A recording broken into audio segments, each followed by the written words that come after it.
my thoughts are that the president wants to institute martial law.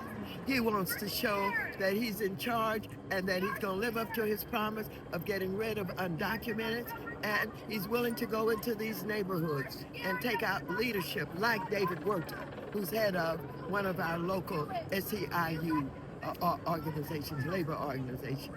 It's a threat, and if he is trying to intimidate and scare us, it's working. With these guys out here with guns. Look at this. Take a look at this. Show this. Look at this. It's not what you want. I don't see you here. Look. Why do you have guns? Who are you gonna shoot? Yeah. Who are you gonna shoot? Why do you have guns? What are you gonna do? You gonna shoot some kid who's afraid of you and run? You gonna shoot an elected official? If you shoot me, you better shoot straight. I don't know why you're in my city. You did. Y'all enslaved the Afro people of this country. And we did not want to have this. You come to me.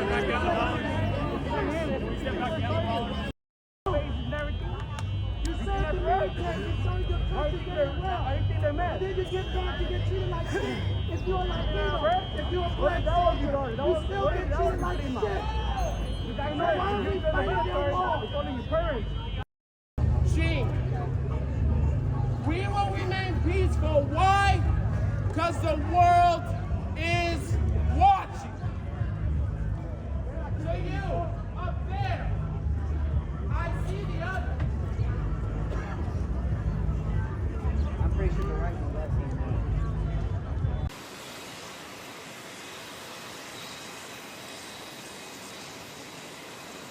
On California, are you prepared to invoke the Insurrection Act? Depends on whether or not there's an insurrection. No, but you have violent people, and we're not going to let them get away with it. What is the purpose of your meetings in Camp David over the next 24 We're going hours? up to Camp David. We have meetings with various people about very major subjects. Now, we thought we'd do it at Camp David. There's probably better security there than any place. We'll be meeting with a lot of people, including generals, as you know, and admirals. No. So we'll be meeting with military people and others. Are there any foreign visitors at Camp David? Even if you don't plan to invoke the Insurrection Act, do you plan to send troops to Los Angeles? What? Even if you're not planning to invoke the Insurrection Act, you still plan to send troops? Well, we're going to have troops everywhere. We're not going to let this happen to our country. We're not going to let our country be torn apart like it was under Biden and his auto pen. What is the bar for sending Marines to The bar is what I think it is. I mean, if we see danger to our country and to our citizens, we'll be very, very strong in terms of law and order. It's about law and order. Sending active duty Marines on the table, sir. Secretary has We're going to see what we need. We'll send whatever we need to make sure there's law and order.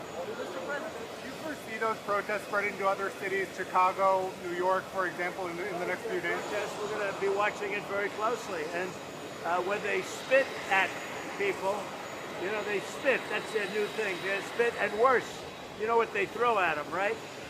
And when that happens, I have a little statement. They say, they spit, we hit. And I told them, nobody's going to spit on our police officers. Nobody's going to spit on our military, which they do as a common thing. They get up to them this far away, and then they start spitting in their face. That happens, they get hit very hard. What are the rules of engagement for federal troops? We'll see what happens. If we think there's a serious insurrection or less than that, we're going to have law and order. Very important. How would you define an insurrection? You have to really just have to look at the site. You have to see what's happening. Last night in Los Angeles, we watched it very closely. There was a lot of violence there. There was a lot of violence, and it could have gotten much worse. And you have an incompetent governor. Just take a look at the train stations that he's building. Like 20 times over budget. Nobody's ever seen anything like it. So I did call him the other night. I said, look, you got to take care of this, otherwise I'm sending in the troops. That's what we did. Thank you very much. You have a question for Marco? In recent days, many protests across the city have been peaceful, and we thank the community for expressing their views and their frustration in a responsible manner. However, when peaceful demonstrations devolve into acts of vandalism or violence, especially violence directed at innocent people, law enforcement officers, and others, we must respond firmly. An act of violence, whether toward officers, demonstrators, or the public, will be met with swift and lawful action. Our goal is to maintain order without escalating conflict and to protect everybody's right to safety. Recent public statements have misrepresented LAPD's action from an incident the other night.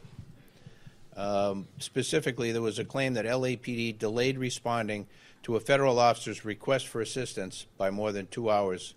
When we heard that, I think anybody who's a police officer couldn't believe it, and certainly anyone with LAPD couldn't imagine how that would happen. Well, it didn't happen. LAPD was not given advance notice that the federal operations would occur in that area.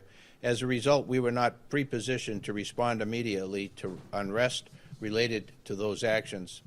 Once the call for assistance came in, LAPD responded within 38 minutes. And that sounds like a long time, but I'll tell you why that is. The response was impacted by traffic, crowd density in the area with unrest occurring, hazardous conditions caused by tear gas that was previously deployed by federal agents at that location. Many of our officers, because it was put together in a mobile field force configuration without advance notice, were not equipped with gas masks. But despite these challenges, we moved in quickly and as safely as possible. At no point did LAPD ignore or intentionally delay any request for help. As far as people worried about the violence that we're seeing, this violence that I've seen is disgusting. It's escalated now since the beginning of this incident. What we saw the first night was bad. What we've seen subsequent to that is getting increasingly worse and more violent. Tonight we had individuals out there shooting commercial-grade fireworks at our officers. That can kill you. And we have adapted our tactics to be able to have a chance to be able to take these people into custody and to be able to hold them accountable.